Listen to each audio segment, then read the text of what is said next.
So for this next painting, we're going to talk about modern impressionism. So first off, what is modern impressionism? It was kind of this shift from realism painting to a little more on the abstract side, so just slightly abstract. They used to like to play with light, so to speak, so kind of like how the light reflects off maybe a wet, rainy surface, or the light coming through trees and how it might cast a shadow on the ground. Lots of times they used bright, bold colors, and actually, in this example here by artist Leonid Afremov, he used a palette knife to paint with. We don't have palette knives, so we're just going to apply really thick acrylic paint, just with normal paintbrushes, like a flat barrel paintbrush. And so it kind of creates this tactile texture to the paint. There's going to be visual brush strokes also within it. So again, modern impressionism, and so this is an artist that you might want to look up.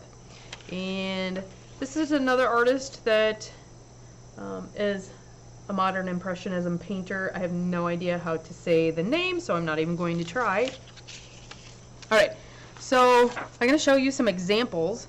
And so what I had students do is I had them find and research modern impressionism, and so this is the one that was found online, and then they have to kind of try to recreate it.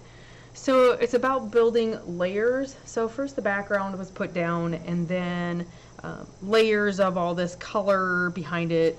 With this one, it almost looks like fireworks going off in the background, and so on. So this is in the classroom. We just painted on paper first to kind of plan it out and how they were going to build up the layers, and then eventually the final painting will be put on the 9x12 canvas panel. Alright, so again, we just kind of practiced first because there's a little bit of a learning curve with it. So that was one example. Here's another nice example that a student did, and again, it's off of Leonid Afremov's. Although I think that in his there might be some people down here or maybe sitting on the park bench. But just know that you can totally make some changes to the original image.